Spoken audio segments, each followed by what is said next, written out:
Periksa dan mengadili perkara pidana atas nama terdakwa, nama ayam, tempat tanggal lahir Lampung 12 Januari 2021. Umur 23 tahun, pekerjaan mahasiswa Universitas Bumi, program studi Bahasa Sangsekerta. Alamat Jalan Melati nomor 45 Bandar Lampung. Telah membaca 1. Surat dakwaan Jaksa Penuntut Umum Kejaksaan Negeri Bandar Lampung nomor Rek perkara PDM strip 45 garing 2 Romawi garing 2024 garing PNBDI. 2. Surat ekspesi atau nota keberatan dari penasihat hukum terdakwa tanggal 17 November 2025. 3. Tanggapan Jaksa Penuntut Umum atas ekspesi penasihat hukum terdakwa. Telah mendengar 1. Keterangan dari penasihat hukum terdakwa dalam persidangan mengenai ekspesi yang diajukan. 2. Pendapat Jaksa Penuntut Umum yang pada pokoknya menolak ekspesi dan menahan agar ekspesi dinyatakan tidak dapat diterima. Menimbang bahwa ekspesi yang diajukan penasihat hukum terdakwa pada pokok menyatakan bahwa surat dakwaan Jaksa Penuntut Umum kabur karena tidak jelas uraian mengenai perencanaan sebagaimana dimaksud pasal 340 KUHP, serta tidak jelas kedudukan barang bukti yang disebut dalam dakwaan. Bahwa setelah majelis hukum memeriksa dengan saksama surat dakwaan Jaksa Penuntut Umum telah memuat identitas terdakwa sesuai tindak pidana yang didakwakan, waktu dan tempat kejadian serta pasal didakwakan sebagaimana syarat formil yang diatur pada pasal 143 ayat 2 huruf A dan B KUHP, bahwa mengenai jelas atau tidaknya uraian perbuatan serta terpenuhi atau tidaknya unsur dengan rencana lebih dahulu, pasal 340 merupakan bagian dan pembuktian yang akan diperiksa lebih lanjut dalam pemeriksa pokok perkara. Bahwa oleh karena itu ekspesi penasihat hukum terdakwa mengenai dakwaan kabur dan tidak jelas harus ditolak. Mengingat pasal 143 ayat 2 huruf A dan B KUHP serta ketentuan hukum acara lain yang berlaku. Mengadili 1. Menolak ekspesi atau menolak ekspesi atau nota keberatan yang diajukan oleh penasihat hukum terdakwa untuk seluruhnya. 2. Menyatakan bahwa surat dakwaan Jaksa Penuntut Umum nomor Rek perkara PDM 45 garing Romawi 2 garing 2024 garing PNBDI telah memenuhi syarat formil dan material sebagaimana dimaksud pasal 143 ayat 2 KUHP. 3. Pemeriksa perkara atas nama terdakwa ayam dilanjutkan dengan pemeriksaan pokok perkara. 4. Membebankan biaya perkara dalam putusan akhir.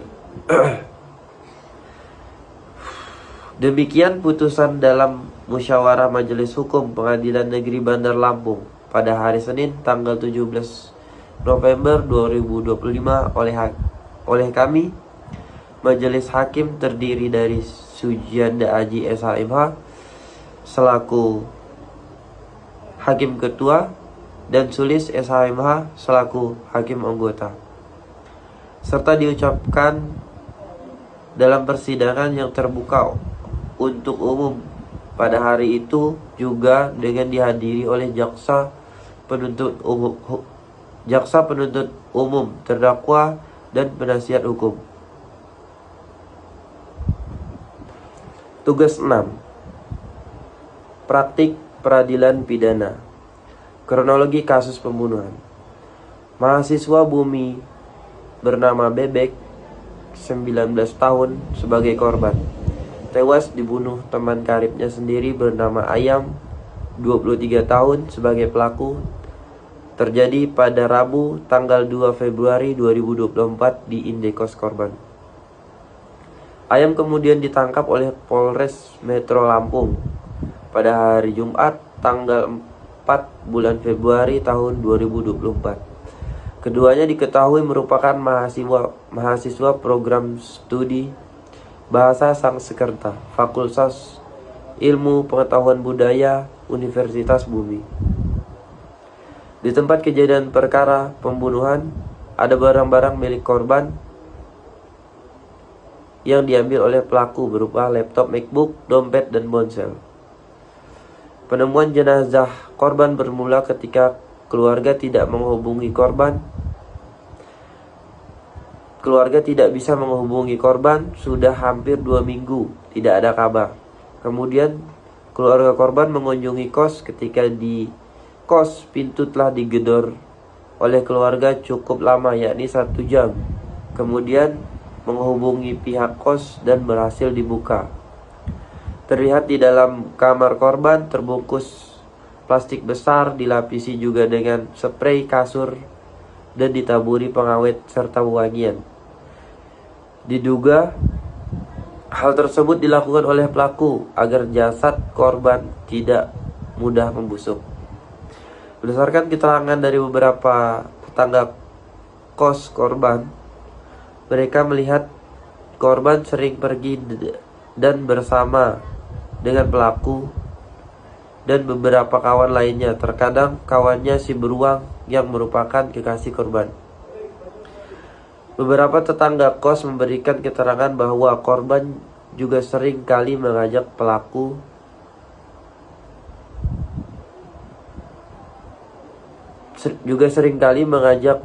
beruang menginap di kos kamar korban selain Ayam. Dan tetangga melihat hubungan antara pelaku dengan korban ketika di kos baik-baik saja dan tidak ada pertengkaran. Kemudian setelah diperiksa berdasarkan CCTV dan keterangan saksi-saksi di kos korban, akhirnya polisi menetapkan Ayam sebagai pelaku pembunuhan.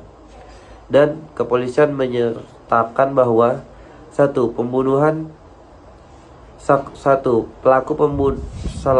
pelaku membunuh dikarenakan faktor motif iri dan ekonomi. 2, pelaku iri dengan kesuksesan korban dan terlilit bayar kosan serta pinjol. 3, pembunuhan dilakukan oleh pelaku terinspirasi dari film Narcos di Netflix sebelum melakukan aksinya. 4, pelaku menyimpan pisau lipat di dalam jok motornya. Setelah tiba di kosan korban, pelaku mengambil pisau lipat dan memasukkannya ke saku celananya.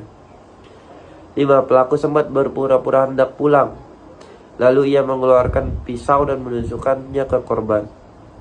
6, setelah berada di dalam kamar kos, pelaku korban ngobrol-ngobrol. Pada saat pelaku mau pulang, pelaku langsung mengeluarkan pisau dari dalam kantong celananya. Selanjutnya ditusukkan ke bagian badan korban. 7, korban melawan dengan cara menggigit tangan pelaku. Namun pelaku menikam leher dan dada korban berulang kali hingga akhirnya korban tumbang. Pertanyaan analisa adalah sebagai berikut. 1. Berdasarkan kasus tersebut, manakah yang dinamakan barang bukti dan mana saja yang dapat disebut alat bukti dalam peradilan pidana? 2. Apakah barang bukti kasus tersebut dapat dikonversi menjadi alat bukti dan bagaimana caranya? Jawaban 1. Dalam sistem peradilan pidana Indonesia terdapat pembedaan antara barang bukti dan alat bukti. Barang bukti dapat dipahami sebagai benda-benda fisik secara material terkait dengan suatu tindak pidana. Barang-barang ini memiliki wujud nyata, dapat